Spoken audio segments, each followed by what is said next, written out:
I realized of a few episodes of the Innovation Show some people have not heard of because they're from almost a decade ago. This is one of them. It's an audio-only episode. It's with Scott Galloway, who's now gone into stratosphere, well known all over the world. And it came to mind during writing this week's episode of the Thursday Thoughts. So I thought I'd share it. There's some absolute gold in here. He talks about the algorithm-driven economy, receptors and intelligence in modern companies, Facebook versus Google, subscription models and their challenges, and so much prophetic stuff here.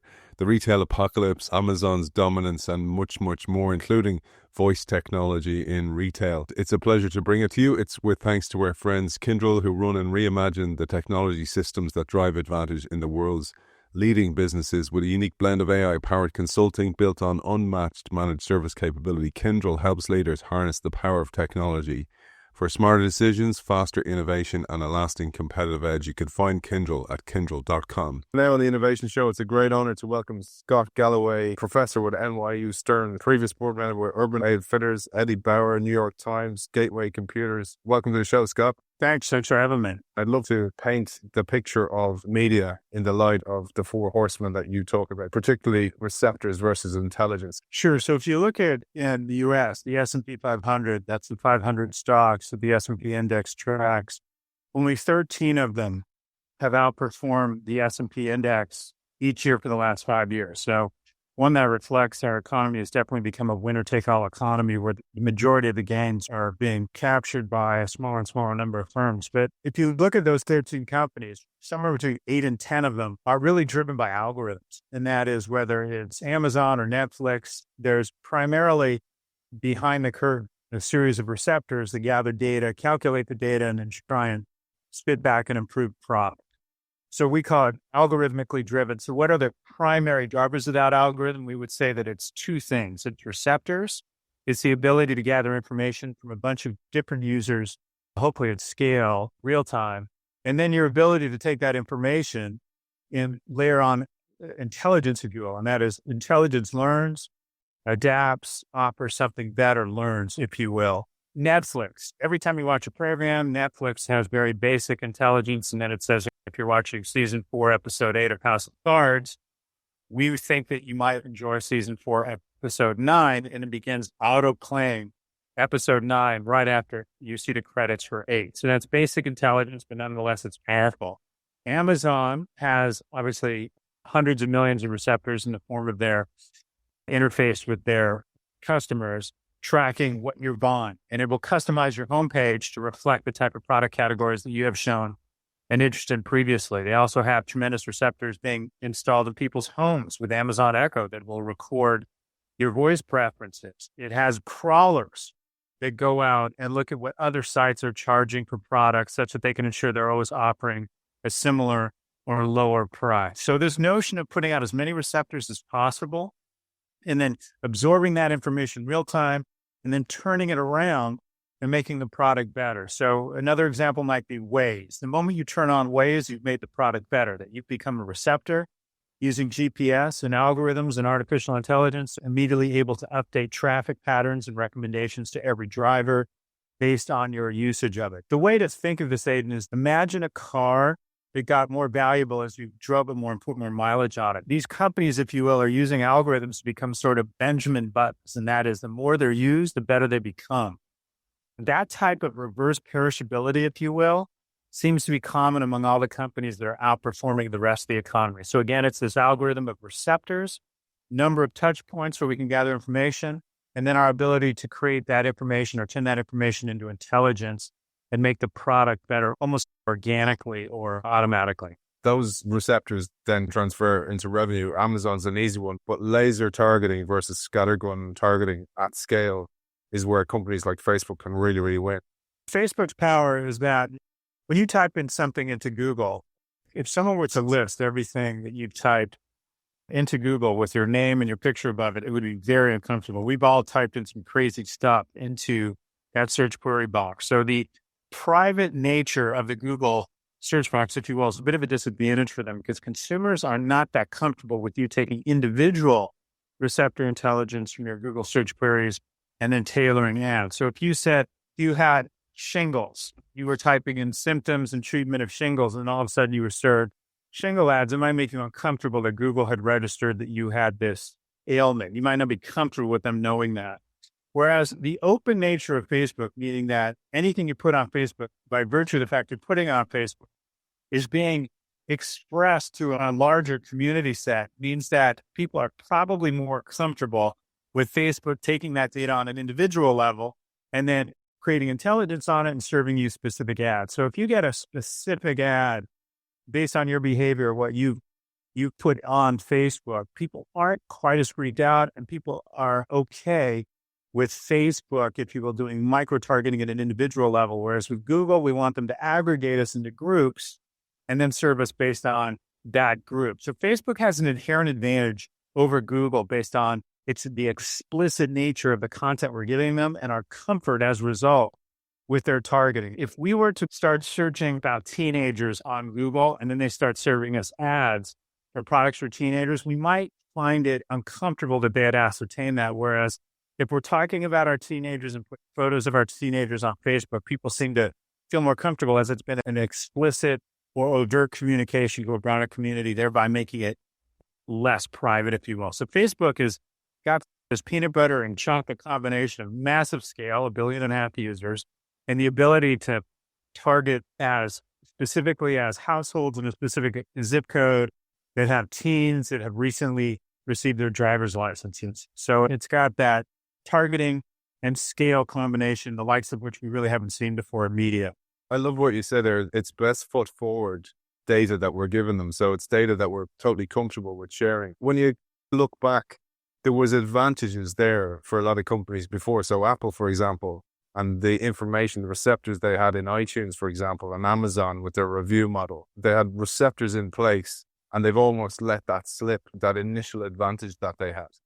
Yeah, so think of Apple. Apple, if you look at music, probably the company that does the best idea of this artificial intelligence or agility or whatever the term would be, this receptors times intelligence is Spotify. That when you follow someone and you update your playlist, the algorithms there begin updating the people who follow you, their playlist. It starts to figure out if you're listening specifically to a lot of specific playlists, it looks at who that playlist is liked by and starts sharing lists and figuring out and making recommendations that are more in tune or that you're more likely to be correct.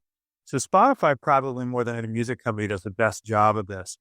However, Apple is really the one that invented it by just simply stating which of their tracks on an album were being downloaded the most. And that popularity gave consumers an extraordinary amount of value because essentially what it gave you is $15 or $20 or 90 or 95% of the value of a CD, which we are forced to pay $20 for $2, because typically 90% of the value of an album is usually in one or two songs. And some purists will say, no, it's the whole album.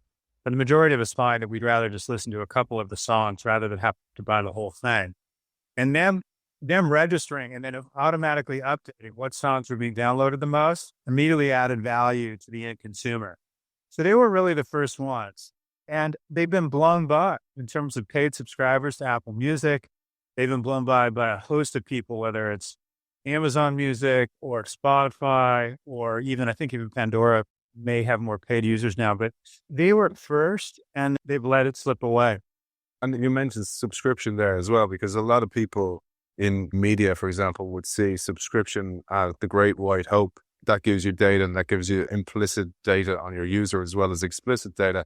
But subscription is lacking scale. And without that scale, it really can't compete with the likes of Facebook, Google, and the other horsemen. So when you say subscription is a loaded word. So if it's signing up to get 8 razors every week from Dollar Shave Club or Harry's, I would argue that model doesn't pay off in the long run because it's actually not that intelligent and that it's not adapting to your needs, your skin type, your usage. You sign up once and it records one data set, what product you want and how often, and then that's it. Whereas subscription revenue models are absolutely the way to go. So charging $9.99 a month for Spotify, and then the intelligence, if you will, is updated real time as opposed to just the initial purchase when you fill out the form for Glossy Box or Birchbox, which are subscription-based box programs. I don't think those work. So it's really all about how often are you absorbing data from the end user and then responding to it and updating and making the product better. So subscription business model is absolutely the way to go. A subscription service that only records or takes in data once at the very beginning and then assumes that is the product you want to experience in the same cadence for the rest of your life. That's not what I'd call an intelligent product. And I think those services are short-lived. I think you're seeing it in the data. A lot of people that sign up for subscription services and the subscription service doesn't adapt or respond to their lifestyle changes, people end up with a bunch of stuff they don't want or not enough of it, and they end up canceling. There's huge churn in those programs. Another thing you mentioned is the lack of that intelligence. So you talk about the four horsemen having this recycling of intelligence straight back into the product in real time. So the product gets better with every time you use it. Meanwhile, we see people, Twitter's irrelevant now, or Twitter's not at the races anymore, as well as the likes of Pinterest. And it's because of that lack of intelligence behind the product. So Twitter, there's some intelligence, but I would argue that it might be in their advertising. When I'm on Google and I type in a query, I have a lot of confidence that what I'm getting is automatically updated by everybody else's queries. And it sends me relevant information. And I think Google has more authority around pointing me to the correct information than any entity in the history of mankind. People trust Google more than they trust their priest, their father, their rabbi, their professor. 1/5 of all search queries, 20%, are questions that have never been asked before in the history of mankind. And it's hard to imagine anybody that has so much credibility that 1 out of 5 questions they received have never been asked before. So Google is really the original gangster here. It constantly updates searches and moves up the sources of information based on what other people have found relevant. Twitter, it's hard for me immediately to understand how Twitter is taking advantage of the amount of information they're getting from other people. They do have some stuff, what's trending. You get to see what's been retweeted, what's been liked.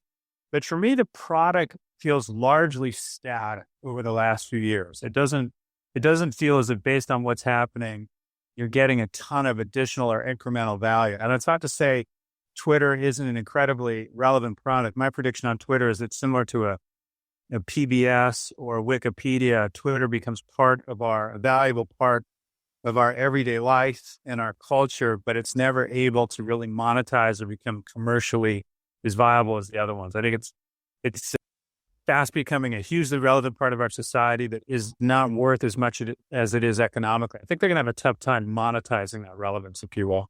And that's a nice segue for traditional media, because with the scale and use, and as you say, the recycling of data back into the product to improve it, so many traditional players, if they're the four horsemen, they're the stable boy actually changing the horse's dung and cleaning out the stable, because they are just not at the races with the horses at all, because they haven't even got data programs. They haven't even got personalization cracked. And I know some of the newspapers, for example, are far ahead of others. But how do you see that panning out? Because you say about Twitter becoming like a PBS, for example.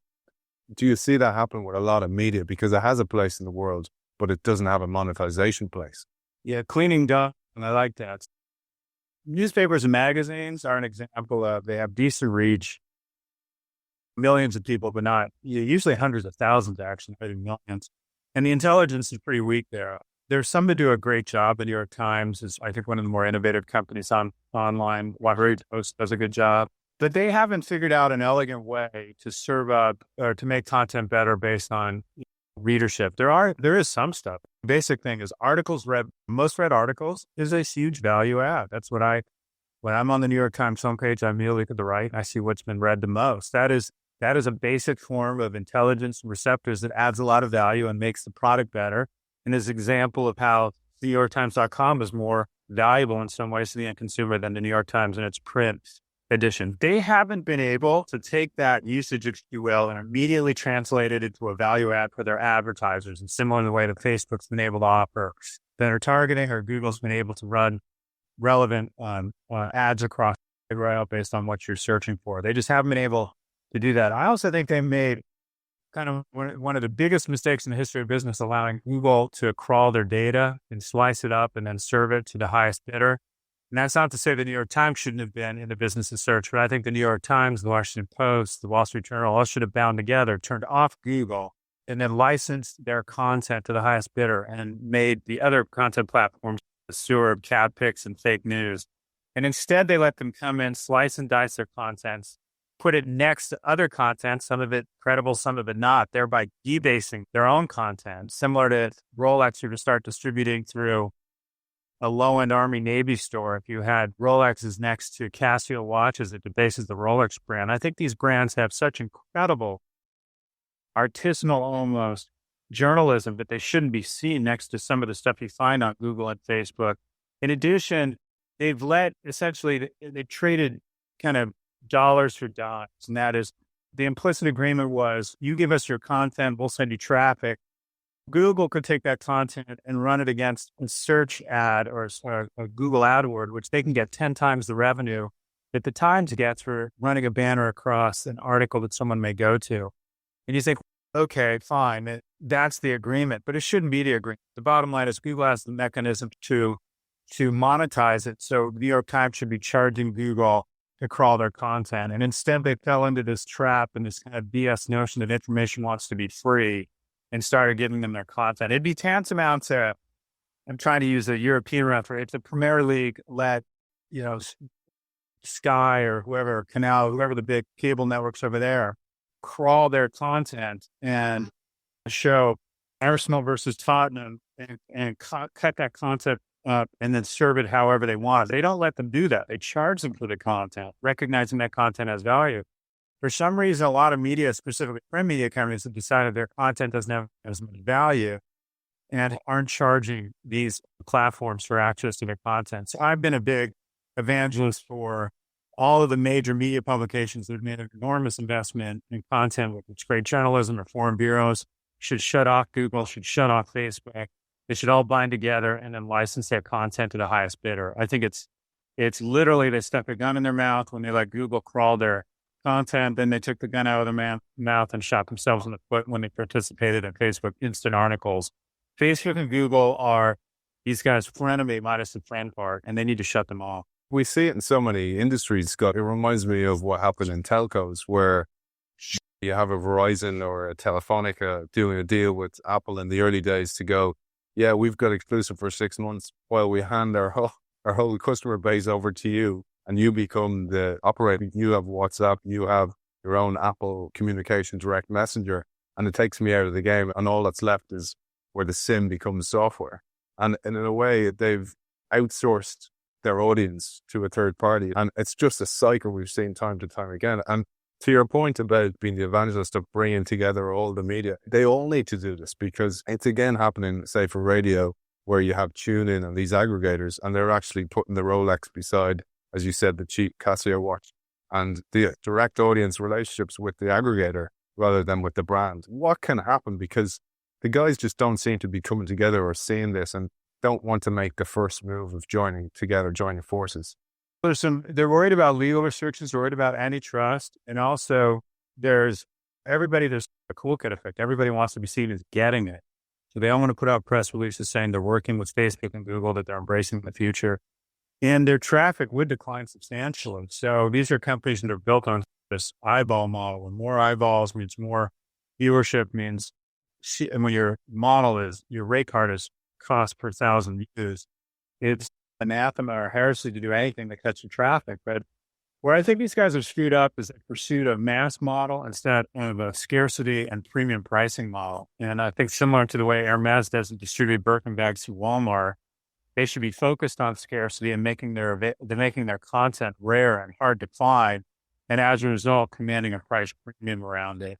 Now, I've pitched this to a bunch of them. They've all said no. I think some people acknowledge maybe that the time to do that might have been 10 years ago, but now it's too late, that none of us have enough power to put a dent in people's affinity for Facebook or Google. But I don't think that's true. I think if they all got together and said, okay, we're going to license all of our content to either Facebook, Google, Twitter, Alibaba, whatever it is, and one only, and we're going to do it on every 3 years, we're going to renew the contract with the highest bidder, similar to what FIFA does, or similar to what the Olympics does with TV networks. I think they garner huge bids because if there was only one platform where you could get content from Vogue, the New York Times, Financial Times, and Der Spiegel, I think people slowly but surely would have a preference for the platform is the only one that has access to that content. So I don't think it's too late. I think there's still an opportunity. I think they have to get together. I think they've all seen, Ronald Reagan used to say if aliens landed, Russia and the U.S. would figure out a way to get along. I think aliens have landed. And in retail, it's Amazon, and media, it's Facebook and Google. And these guys do need to start fighting back. And some of the way they're going to fight back is by creating alliances. But should it have happened 10 years ago? Yeah, but I still don't think it's too late. And even though the platform is actually on fire and there's been petrol poured on it every day, there doesn't seem to be an urgency from a lot of media outlets to do this. And it's a plain, obvious play. Also probably get you around things like ad blocking if you actually join forces on that as well. What do you see as an impetus for these media companies to get their act together? Near-death experiences, I think, of burning the platform where they realize that every 1 or 2 years, there's some sort of sign of life, whether it's digital or they have a year-on-year increase in their digital. Their digital revenues increase more than their print declines. Year on year, what you're finding is these companies are just becoming a shadow themselves, and that their business model is, they have to acknowledge what has gotten them here today isn't going to get them where they need to be. And so they're going to have to rethink their business model. And the notion that digital would somehow, in its current form, would replace the loss of print revenues is just a delusion. And the way they're responding is by cutting costs and cutting journalists and cutting overhead. And there's only so much cutting that can go on before they have to figure out a way to grow revenues. And there's one place, there's only really, in my opinion, all paths lead to the same place. And that is, unless they can figure out a way to tap in and extract advertising revenues from the bigger platforms, they're going to slowly but surely become shadows of themselves. The good and the average ones will go out of business, and the gray ones will just be smaller companies that eventually will be some vanity or trophy bought for a billionaire who has an affection for the brand. And rather than effectively Republicans and alpha males by billionaires, by football teams and soccer teams, and Democrats and the guys that were on the chess club and the guys that didn't play sports who become billionaires by newspapers. So we're either gonna have an environment where every newspaper company or kind of media company has to be purchased by a billionaire that made his or her money somewhere else, which I don't think is a good thing. I think that's a profit motive, and profitable media companies are the healthier ones. They're going to have to figure out a way to tap into search and social revenue, and right now they have not. And they're miles away from it. And another question on that, Scott, is a lot of people ask, should I set up? I'm thinking of starting a blog, or I'm still starting this magazine style website. My advice is always don't do it, because their only chance is really to be bought by a newspaper group, but the newspaper groups now don't have revenue to do that. That was maybe 5 years ago when newspapers or media outlets were grappling for some type of digital outlet or digital audience based on Facebook reach. What's your advice to somebody like that? So it's the same advice I would give to someone who's thinking about becoming a doctor. I think being a doctor, at least in the U.S., has become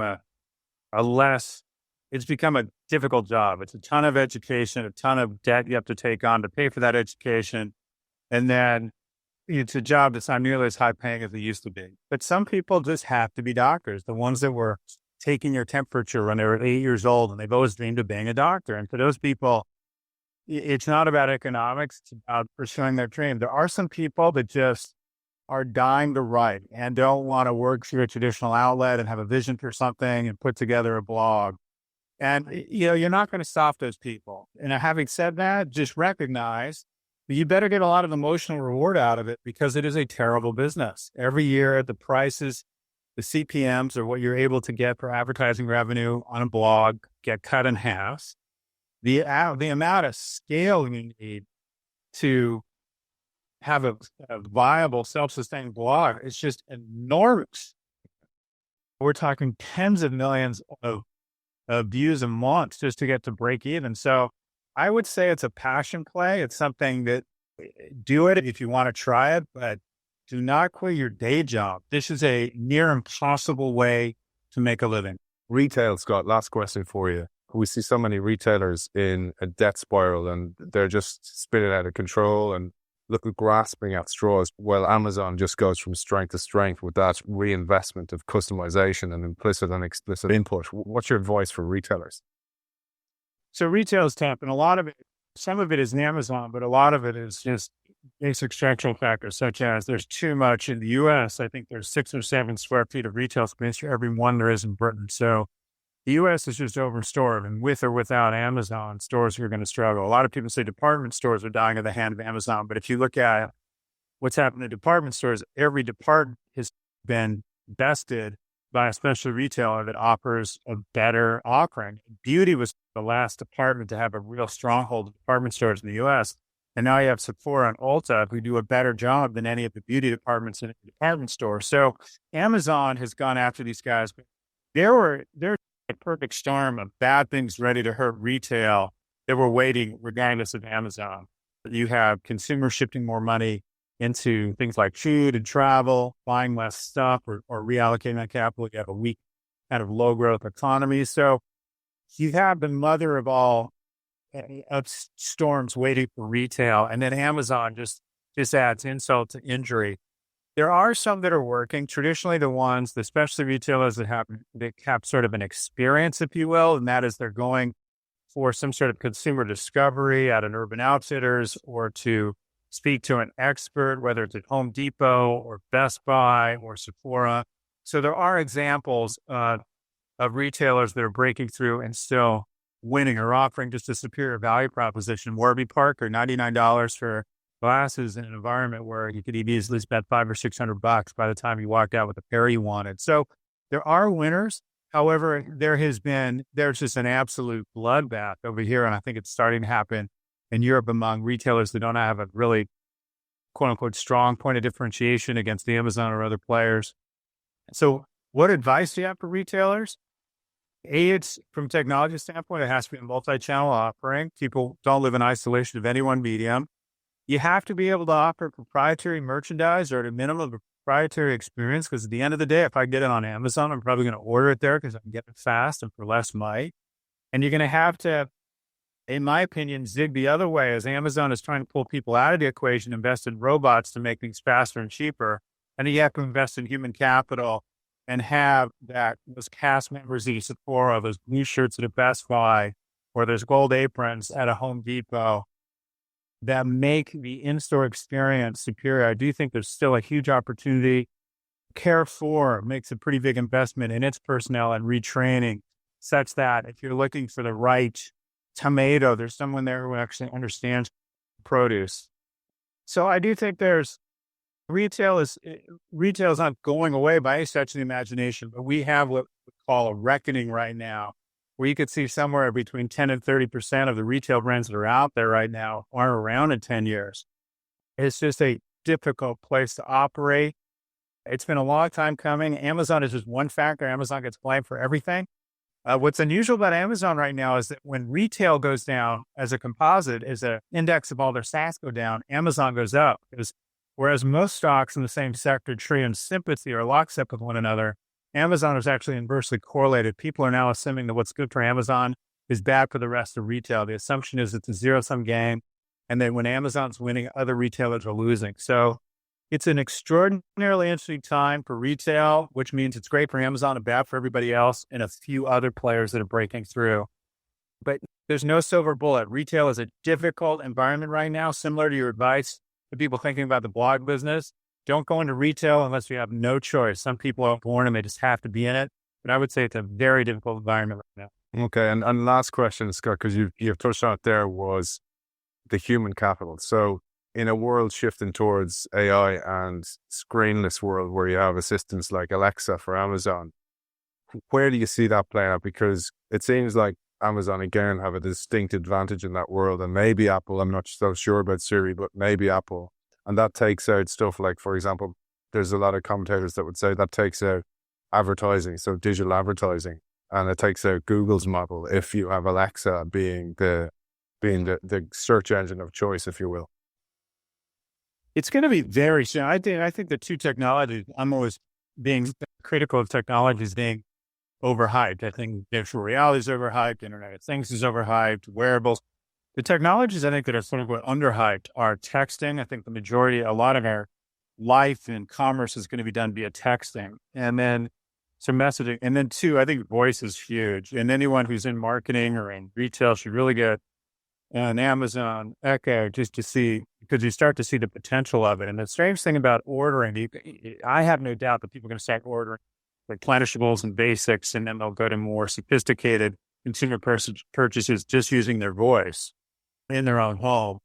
What you start to think about in terms of how it would change the ecosystem is that when you go into a Tesco or a Walmart or a Kroger, packaging, you see a price, shelf placement, you see the other products around it. When you order something via voice, you oftentimes order by category. You might say more IPA beer or more paper towels. It's unlikely you're going to list a brand. So Amazon's now going to have the authority to pick your brands for you, trade brands up against one another, or substitute your own private label brand. You're also not seeing price. So you're going to probably end up with the voice that you think has such tremendous credibility to give you the right price, because you're not going to be there to actually see and compare prices when you do it by voice. And the brand that has that credibility is Amazon. Walmart has it, but they don't have credibility around fulfillment or around technology right now. But you could see an enormous transfer and power from organizations that have brands that have been amazing at packaging, getting at eye level in terms of shelving placement, getting the right circular in front of you, making sure that they were priced competitively.